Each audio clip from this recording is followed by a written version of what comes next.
Yo, what's going on, everybody? It's your boy the Kryptonian saying here, bringing you a review for One Piece chapter 530, and the wackiness continues, and somehow, some way, I've started to fall in love with Garp. That crazy son of a bitch.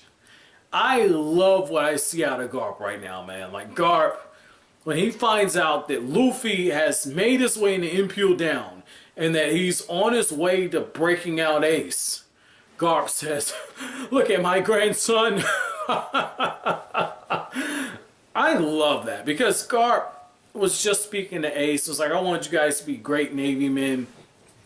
And then he calls Luffy great. And it just goes to show you, right? Garp understands Luffy is doing something that's never been done before. He might be pissed off the fact that his grandson is raising so much hell in such a short period of time that it's making life uncomfortable for him. Because he has to pay for it. And he even gets threatened. Fleet Admiral Sengoku even says, like, hey, I should kill you, but because you're such a hero to the Navy, I can't. Garp says, like, hey, the life of this old fool isn't enough to make up for what my grandson's done. Garp is just along for the ride at this point. Garp understands Luffy went to Annie's lobby, did the impossible. He's in the process of breaking into Impel Down, which he's already done, but then breaking out, which has never been done. And they talk about how some golden bird flew the coop. Watch that be the fucking One Piece. Watch that happen. But they'd say even if you discount that, it's never happened before. And I just love the fact that, again, Luffy's legend continues to grow. And it's just like, I think about the Naruto Shippuden ending, Bluebird, okay? Like, I'm picturing Luffy just flying away, not literally, but being a free spirit and taking things as they come towards him. Being carefree. And even though he's continuing to go further and further and further into hell, and at one point he actually gets captured in this chapter. And you see him, he's biting on the ropes, and Buggy's like, shoot, it's made out of sea prism. It's embedded in it, we can't get out. You never lose hope in Luffy. Somehow he gets out of this. Even when Buggy and Mr. 3 betray him and they take off on their own and they're using Luffy as a decoy because they made that alliance a few chapters ago. The Prison Break Brothers, or I guess you could call it the butt buddies, butt fuck buddies, whatever you want to call them. I almost didn't say that because of this new algorithm change, but you know, YouTube, if you say fuck, shit, bitch, slut, hoe, whatever, it flags it. Oh shit, who gives a fuck? But what I found really interesting about this is the fact that you're actually seeing how Luffy is continuing his own merry way. He's got to level 3. The Sphinx is running loose. Luffy, along the way to finding the stairs, he's just picking up the fried birds that have been flown down and whatever the hell else he can find. It just shows you how hot it is that these birds are being cooked. And it's so hot that when the people are there for too long, some of them actually died. It's because the flames are down at the bottom. I'm totally loving the setup of this, but Luffy just carefree, moving forward, and it's almost like Luffy's in purgatory. And I like how when you see the Navy people responding on the floor above them, on floor 2, they're like, yeah, the Sphinx went down there. And then you have all the pirates that have been captured, like, Captain Buggy-sama, we're forever indebted to you. It's like, indirectly, Luffy's gonna raise Buggy's bounty. Buggy ain't do shit. Buggy riding on the coattails. Buggy's gonna fuck around and be known for freeing the prisoners, man.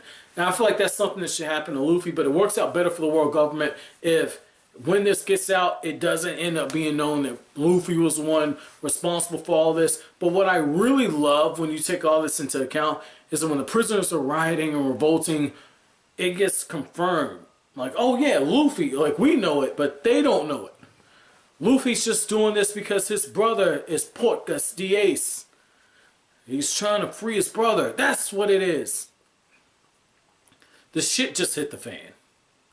The shit just hit the fan. It never crossed my mind that Luffy might actually fight the warden who has the Venom fruit. And I don't even think that's going to be a fight. Because when Luffy gets down to level 4 and he comes face to face with that dude, just going to call it right now. Yes, Boa Hancock is in those sea prism stones and everything, so she can't really do anything, okay? She's got the handcuffs on. Luffy's gonna get that shit off of her some kind of way. Boa Hancock's gonna turn that motherfucker into stone, and they're gonna be on their merry ass way. And if that's how they break Ace out, I'm okay with it. It's the most anticlimactic thing. And Ace living might prevent this war from happening, but it's at this point, if Whitebeard has done what I think he's done, if he's amassed an army and he's coming, Ace could walk out that bitch, they could let him go free. He's still dying. Everyone. When I say he's dying, I'm not talking about Ace. I'm talking about everyone that's in there. They're dying. Whitebeard has been pissed the fuck off and he's coming. He's coming. He's going to show them what a pirate is. Matter of fact, he ain't going to be a pirate. He's going to be a fucking Viking. He's going to get on some Game of Thrones shit. The Red Wedding, okay? The Red Wedding. Remember season 2 when Robb Stark goes in there? You know, spoilers. You know, sorry if you ain't caught up.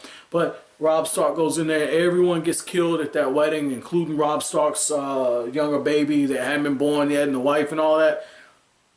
That's what Whitebeard is getting ready to do. Whitebeard gonna say, hold my beer.